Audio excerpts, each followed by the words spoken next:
Hello, Scotty Reed here, Black Talk Radio News. I want to bring your attention to something that just really shocked me. I mean, I almost fell out of my chair when I saw this clip come across social media. And this clip was this CNN reporter, I believe his name is Jake Tapper, but this CNN reporter did did a segment on CNN recently. I think it was about 3 days ago, maybe 4 days ago.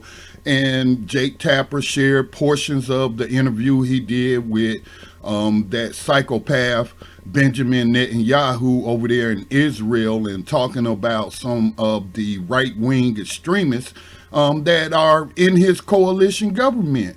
And but again, for all the years, I would say about maybe 20 years or a little more than 20 years, I've been paying attention to what was going on in the Middle East. As I got more conscious and started reading about, some Malcolm X's views on that situation over there, the Black Panther Party's views on that situation over there.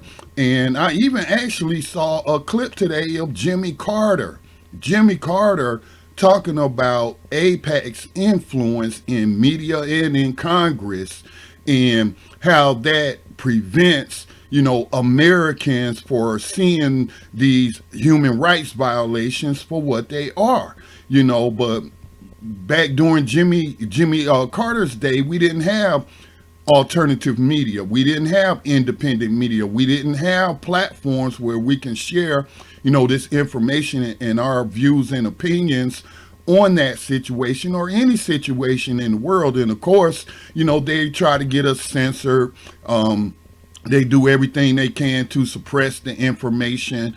But I just wanted to share this clip with y'all, and because it was shocking to me, and I just don't understand how a person who believes in freedom, liberty, and justice can support what the Israelis are doing, largely because American taxpayers have enabled them. So I'm going to go ahead and play the clip, and if you have any thoughts, please share them with me in the comment section. Focused on Gaza. Key members of the Netanyahu cabinet, the coalition government that he formed, key members of that cabinet are throwing fire on the flames in the West Bank and in Israel. In the Israeli newspaper Haaretz on Monday of this week, columnist Oded Bisharat called out two of the members of the Netanyahu cabinet for taking advantage of the Hamas attacks, taking advantage and using the attacks to advance their racist, anti-Arab agenda.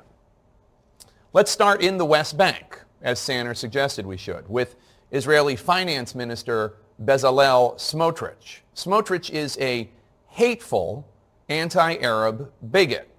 He's a far-right politician in the Netanyahu coalition, and he has broad powers over civilian issues in the West Bank. Haaretz reports that since October 7th, more than 170 Palestinians have been killed in clashes with Israelis across the West Bank. Now, way back in 2005, when Israel was withdrawing from Gaza, Smotrich was arrested by the Israeli security services, the Shin Bet. Smotrich was arrested under suspicion of planning terrorist attacks. He was held by the Shin Bet for 3 weeks. He was suspected of planning to block major public roads and damage infrastructure. That's according to Yediot Achronot, a major Israeli newspaper. In 2019, the former deputy head of the Shin Bet called Smotrich a, quote, Jewish terrorist. That's according to Israel's Channel 13. Now, Smotrich denies those claims. He stated he was proud of his role in opposing Israel's expulsion from Gaza, quote, noting that he was freed without any charges being filed against him, according to a report from the Times of Israel. Now, Bisharat writes in Haaretz on Monday of this week that Smotrich, quote, sees the disaster that has befallen the country as an opportunity to plunder the West Bank. The settlers, who share his messianic ideology, have begun to carry out their plans to purge the area of its Palestinian population, unquote. As with this scene you see of armed Israeli settlers, zealots, extremists, harassing Palestinians, wreaking havoc in the West Bank. And then there's the Minister of National Security, Itamar Ben-Gvir. Quote, immediately upon hearing of the criminal Hamas attacks, Bisharat writes, Ben-Gvir was calling for a sequel to the 2021 Arab-Jewish riots in order to devour what is left of Israeli democracy, unquote. This includes armed militias, subordinate to Ben-Gvir, wandering the streets of Tel Aviv. And, quote, the thought police, hard at work, arresting civics teacher Dr. Meir Baruchin for posts on Facebook opposing the Israeli army's operations in Gaza and for showing compassion for Palestinian suffering, unquote. Of course, Ben-Gvir's first targets, he writes, Israel's Arab citizens who have been harassed, indicted, and arrested. Quote, not only is the blood of human beings being spilled, so is the blood of Israeli democracy, or what is left of it. Around it, a crazed band is dancing joyfully. Ben-Gvir, quote, has declared war on the Arab community, and not a single word of criticism has been uttered by the Israeli mainstream against this shameful spectacle, unquote. Yesterday, Ben-Gvir posted this video bragging about how Hamas terrorists are receiving, quote, the most stringent conditions. 8 handcuffed terrorists in a dark cell, iron beds, toilets in a hole in the floor. To which Israeli citizen Gil Dickman tweeted to Minister Ben-Gvir, quote, Itamar, I'm begging. My cousin is now in the hands of Hamas. He's kidnapped his cousin. Your words about the dark dungeon, the hole in the floor, the handcuffs, and the humiliation put her in real danger. Your every tweet is a match that burns the hearts of our families. I'm begging, Itamar. There are Israelis there whose life and death are in the hands of your tongue. Please stop, unquote. But thinking about such things does not really seem to be Ben-Gvir's way. He is an openly racist, anti-Arab member of a far, far, far-right party that Netanyahu joined with to form his coalition. Ben-Gvir's vile views, we should know, are no surprise. Until 2020, Ben-Gvir had a portrait in his home of Baruch Goldstein. Baruch Goldstein is a Jewish terrorist who murdered 29 Palestinian worshippers in the 1994 Cave of the Patriarchs massacre.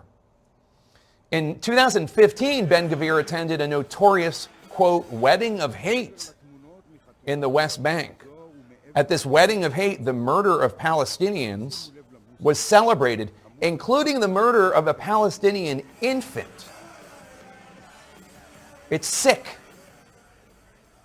Now in January, it seems like 100 years ago, but it was only 10 months ago, I asked Prime Minister Netanyahu about these two anti-Arab racists, these extremists in his government. You have appointed some individuals, controversial figures, not part of your party, including ultranationalists Bezalel Smotrich and Itamar Ben-Gvir. They joined the Likud. I didn't join them. Right. And I direct policy. I'm governing. I've got my 2 hands on the wheel, and believe me, it's going to be a good direction. Smotrich just called himself a fascist homophobe. What? He suggested same-sex marriage is like incest. The former deputy director of Shin Bet said he was a Jewish terrorist, that he tried to stage an event when the Gaza pullout was going on. And the other day he was saying that he was putting out these horrible conspiracy theories, you must have seen this, about the Shin Bet and the assassination of Rabin. I mean, these seem like rather extreme individuals. Yeah, well, a lot of people say a lot of things when they're not in power, and they sort of temper themselves when they get into power. And that's certainly the case here. Look, I'm controlling the government, and I'm responsible for its policies, and the policies are sensible, and they're responsible, and they'll continue to be that. They didn't temper themselves once they got into power. They didn't. And if Netanyahu's hands are on the wheel, the question for Netanyahu is, does he stand by the extremism of these two cabinet ministers? Because it's not just the presence of Smotrich and Ben-Gvir in the Israeli government, it is the policies that they are enforcing in the West Bank and in Israel that are clearly inconsistent with the image Israel is portraying to the Western world at this crucial moment in Israel's existence that needs to be challenged.